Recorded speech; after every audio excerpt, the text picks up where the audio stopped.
Republican Congressman Ron Paul of Texas joins us now over the phone from Lake Jackson in Texas. Congressman, welcome back to the program. It's always good to have you on. Thank you, Stuart. Good to be with you. We've been reporting that the U.S. Mint says they sold 190,000 gold eagle American coins in the month of May alone. There was a rush to it.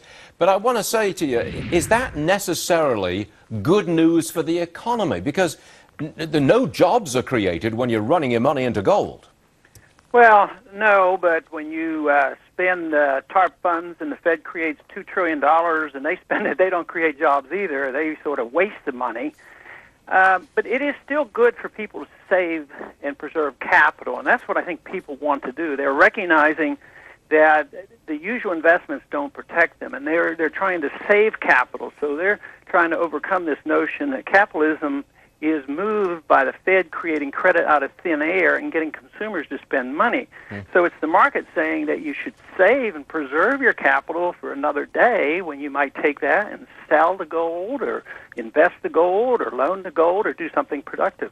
Forgive me for asking and forgive me for pressing the point, but I would like to ask you where you think the price of gold is going to go. I know you're big on investing in gold. You like it. It's a store of value. Yeah.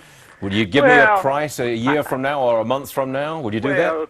Not precisely, because I obviously don't know, but I think long term it's a lot easier. 1 year or 2 years, difficult.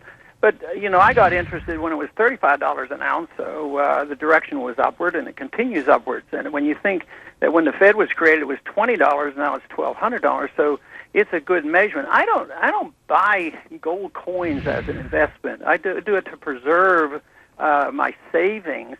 And Congressman, do you buy the coins, or do you invest in gold mining shares, or do you put your money into a gold mutual fund? How do you do it? Well, I've over the years have bought coins because I like to, have possession. But no, I'll buy some gold shares too. But now that's closer to an investment because you're dealing with management and dealing with maybe they hit a strike, and so that's an investment and you have to evaluate it.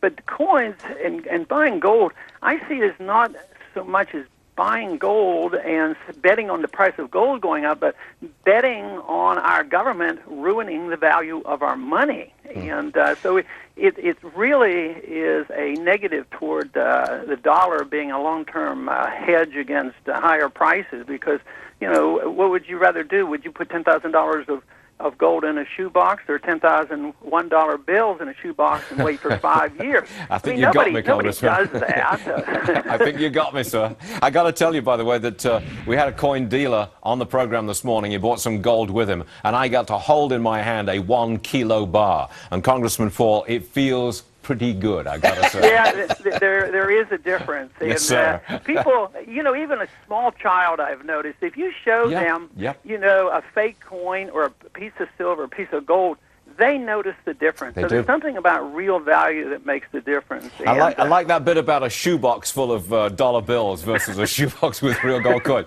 Congressman Paul, you can come on this show anytime you like. We appreciate you being with us, sir. Thank you, sir. Bye. California's budget remains a mess. We plant our flag there every day, nonetheless.